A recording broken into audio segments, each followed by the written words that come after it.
ಮತ್ತೊಂದು cylinder blast ಆಗಿ ಅವಘಡ ಸಂಭವಿಸಿದೆ. ಅಂದ್ರಹಳ್ಳಿಯ ಆಚಾರ್ಯ ಕಾಲೇಜ್ ಬಳಿ ನಿನ್ನೆ ಸಂಜೆ ಆಗಿರುವಂತಹ ಘಟನೆ ಇದು. ನೋಡಿ ಯಾವ ರೀತಿಯಾಗಿ ಸಿಲಿಂಡರ್ ಬ್ಲಾಸ್ಟ್ ಆಗಿ ಮನೆಯ ಗೋಡೆ ಯಾವ ರೀತಿಯಾಗಿ ಬಿರುಕು ಬಿಟ್ಟಿದೆ ಅನ್ನೋದನ್ನ ಗಮನಿಸ್ತಾ ಇದ್ದೀರಿ.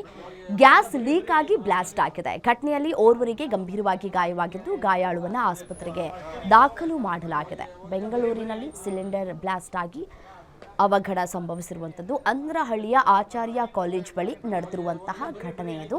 ಮನೆಯಲ್ಲಿ ಒಬ್ಬರೇ ಇದ್ರು ಅನ್ನುವಂತಹ ಮಾಹಿತಿ ಸದ್ಯಕ್ಕೆ ಲಭ್ಯವಾಗ್ತಾ ಇದೆ. ಕುಟುಂಬಸ್ಥರೆಲ್ಲರೂ ಕೂಡ ಊರಿಗೆ ಹೋಗಿದ್ರು ಅನ್ನುವಂತಹ ಮಾಹಿತಿ ಸಿಗ್ತಾ ಇದೆ. ಒಬ್ಬರೇ ಇದ್ರು ಮನೆಯಲ್ಲಿ. ಆ ಸಂದರ್ಭದಲ್ಲಿ ಗ್ಯಾಸ್ ಲೀಕ್ ಆಗಿ ಸಿಲಿಂಡರ್ ಸ್ಫೋಟವಾಗಿದೆ ಅನ್ನುವಂತಹ ಮಾಹಿತಿ ಸಿಗ್ತಾ ಇದೆ. ಸದ್ಯಕ್ಕೆ ಇದೀಗ ಆತನನ್ನು ಆಸ್ಪತ್ರೆಗೆ ದಾಖಲು ಮಾಡಿ ಚಿಕಿತ್ಸೆಯನ್ನ ನೀಡಲಾಗ್ತಾ ಇದೆ.